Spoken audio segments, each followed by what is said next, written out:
Qu'est-ce qui bloque entre la CTM et M. Bali? Mais il n'y a aucune relation. Les seuls rapports qui existent se font par l'intermédiaire d'avocats. Parce que depuis 2013, toutes les tentatives faites par l'ex-conseil général de conciliation ont échoué. Voilà ce qui bloque. Et une dernière nouvelle, hier, le 14, le président Marie-Jeanne a tenté encore un ultime contact avec M. Bali en lui adressant un courrier par voie d'huissier, avec un huissier, pour être sûr que ça arrive. Nous venons d'apprendre aujourd'hui qu'il a refusé de prendre le courrier. Donc il n'y a pas de volonté de dialogue, voilà ce qui bloque.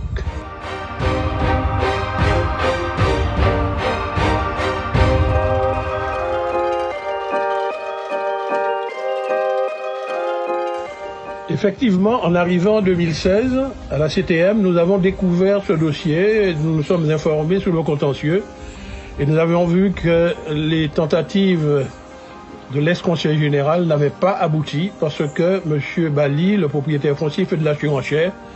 Il réclame devant les tribunaux près de 2 millions d'euros de dédommagement alors que le glissement qui a eu lieu en 2009 avait des causes naturelles. C'est des pluies diluviennes qui ont fait un glissement et qui a rompu le tuyau. Voilà, donc faire une déclaration d'utilité publique, c'est une procédure longue et après l'enquête publique, c'est le préfet qui doit prendre ou non un arrêté et l'expérience nous montre que ça peut prendre 3 ans.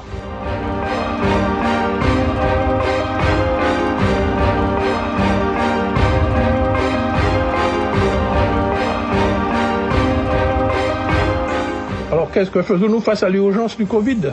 Eh bien, bien avant, depuis à peu près 2 ans et demi, nous avons, constatant que c'était bloqué avec M. Bali, fait étudier une solution technique de contournement de sa parcelle privée pour dévier la canalisation sur le domaine public.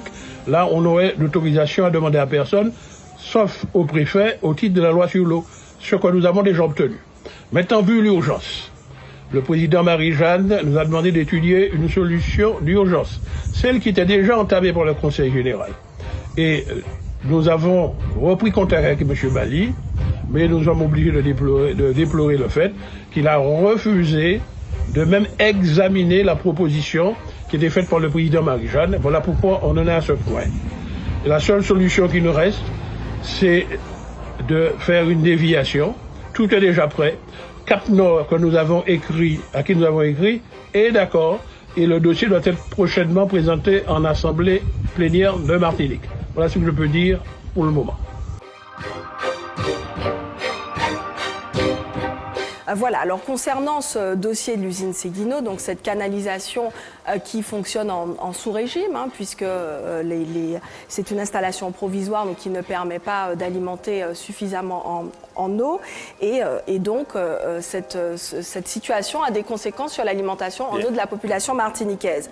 Et c'est la CTM qui peut agir sur ce sujet en menant des travaux. Pourquoi, au moment où nous parlons, ces travaux n'avancent pas, n'ont toujours pas lieu? Bien, vous semblez qu'on connaît beaucoup. En tout cas, je vais, pour vos téléspectateurs, faire un point là-dessus, si vous me donnez le temps. Alors, sans remonter sur l'historique, parce qu'ils ont...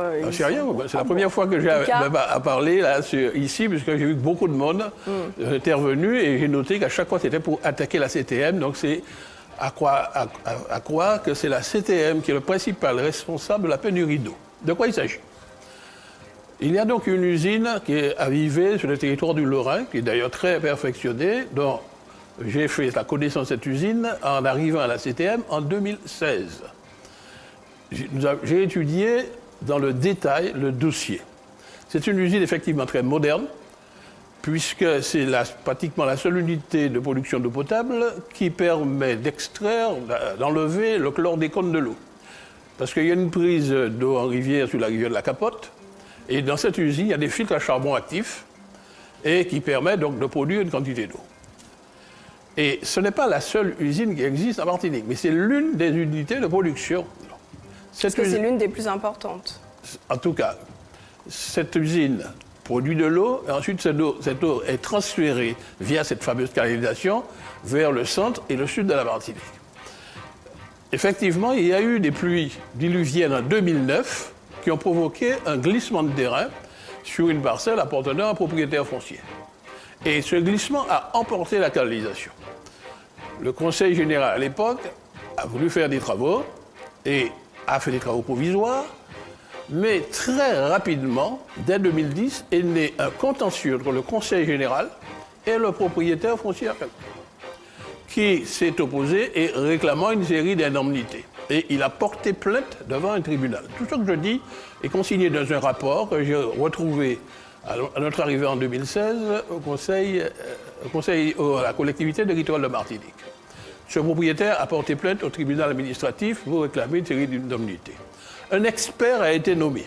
L'expert a été nommé par le tribunal administratif. J'ai eu le rapport de l'expert. D'abord, l'expert dit très clairement que ce n'est pas la canalisation qui a provoqué le glissement, c'est au contraire l'inverse.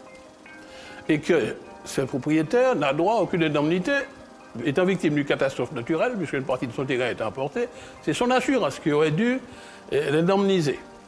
Mais l'expert prenait acte que le Conseil général était prêt à réparer le tuyau. Mais il fallait pour ça, puisque nous sommes dans une propriété privée, l'accord formel du propriétaire. Il a semblé donner son accord, mais lorsque les travaux ont démarré, il a fait plusieurs interventions qui ont eu comme conséquence d'interrompre les travaux. Plusieurs fois. Une nouvelle mandature est arrivée au Conseil général et a recherché un compromis possible. Et même un protocole d'accord transactionnel avait été établi. Voilà, moyennant une indemnisation. Et qui a commencé et les travaux ont pu redémarrer. Et ils ont été à nouveau interrompus par au désaccord des propriétaires. Tout ce que je dis là est dans le rapport. En 2013, ces travaux ont été arrêtés par le Conseil général de l'époque. Et ils ont cherché une solution de compromis. Le compromis n'est pas arrivé.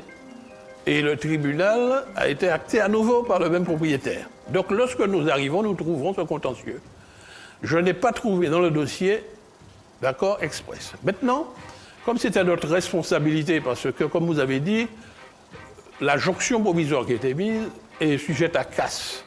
Et une entreprise qui a un contrat avec la CTM intervient à chaque fois dans les 24 heures pour réparer les casses. Donc au moment où nous parlons, il n'y a pas de fuite à cet endroit. Simplement, le débit de l'eau est réduit. Alors nous avons fait étudier deux alternatives. La première qui consiste à rétablir le tuyau comme à l'origine. Parce que le matériel est déjà là, ça apparaît dans votre reportage. Mais pour faire ce travail, qui demande un temps d'exécution très court, il faut l'accord express du propriétaire. Et nous avons étudié une alternative qui consiste à contourner la propriété en restant dans le domaine public. Là, premièrement, c'est que nous n'avons plus besoin de demander d'autorisation à aucun propriétaire, mais en plus, en retour, les propriétaires ne se voient pas imposer une servitude. Parce que quand un tuyau passe sur votre propriété, c'est une servitude qui se pose. Et depuis 3 ans déjà, on aurait pu mettre en place la seule chose qui manque, ce plan B, finalement. Oui, non, mais on a fait les études dans le plan B, comme vous dites, qui est important. 2 km sur la RD22, une route départementale, et la RN1, c'est vrai, ça fait 2 km de tuyaux à poser sur le domaine public. Nous avons déjà un accord de Cap-Nord, qui nous a même proposé de faire un groupement de commandes, parce que Cap-Nord a lui aussi des tuyaux à poser, on aurait fait tranchée commune.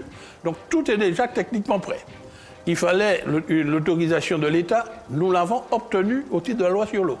Et ce dossier était prêt à être présenté à l'Assemblée plénière. Ça va démarrer. On n'a pas besoin de l'accord de M. Jean Bally, donc ça pourrait démarrer. On avait besoin de l'accord de l'État au titre de la loi sur l'eau. Et ça y est, c'est un projet important. Très bien. Il fallait, puisque nous sommes en démocratie, que le Conseil exécutif présente le dossier devant l'Assemblée plénière, c'est prévu la prochaine plénière. Entre-temps, arrive cette pénurie. Tout le monde fait une concentration, une fixation sur cette question. Donc, la solution qui avait été préconisée à l'origine par le Conseil général, et qui n'a pas pu se faire, nous l'avons repris à notre compte, et le président Marie-Jeanne a envoyé un courrier daté du 14 avril à M. Bally, puisque c'est son nom, et pour être certain qu'il pouvait le recevoir, c'était mandaté par un huissier. Et l'huissier nous a rendu compte que M. Bally, avant-hier, a refusé de recevoir le courrier, retournant l'huissier vers quelqu'un d'autre, qui n'est pas partie à l'affaire. Monsieur Bally, qui lui-même, dans un communiqué, dit au contraire je n'en sais rien, mais il n'a pas répondu. Il n'a pas répondu. Et qu'il a donné toutes les autorisations. Il n'a pas répondu. En tout cas, il n'a pas répondu au courrier du président Marie-Jeanne, qui date d'avant-hier, et qui est le document qui nous permettra de commencer immédiatement ces travaux.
Ce problème récurrent de coupure d'eau. Parmi les difficultés, il y avait des désaccords avec le propriétaire du terrain sur lequel devaient passer les futures canalisations qui nous sauveraient. À l'issue de l'entretien, le propriétaire avait contacté la rédaction à l'issue de votre interview pour dire que finalement il était d'accord et que tout était résolu. Un entretien sur notre plateau qui remonte à un peu moins d'un mois. Cette semaine encore, en plénière, plusieurs élus ont débattu sur votre projet de travaux qui pourraient résoudre le problème. Alors, la question qu'on se pose ce soir, c'est pourquoi cela met-il autant de temps, puisque de nombreux Martiniquais sont encore privés d'eau régulièrement. Bien, d'abord ça a pris beaucoup de temps, puisque l'affaire a commencé en 2009. Nous sommes en 2020, 11 ans. Bien. Dès lors que l'on veut passer la parcelle de propriétaire privé, le droit de propriété étant sacré, arrêté dans la Constitution,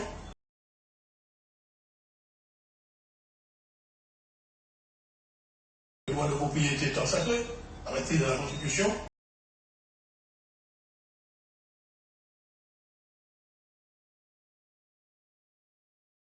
arrêté dans la Constitution, ben, il suffit qu'il s'oppose et ça devient un obstacle. Alors là, c'était votre est en marche depuis 5 ans, donc ça aussi, ça doit...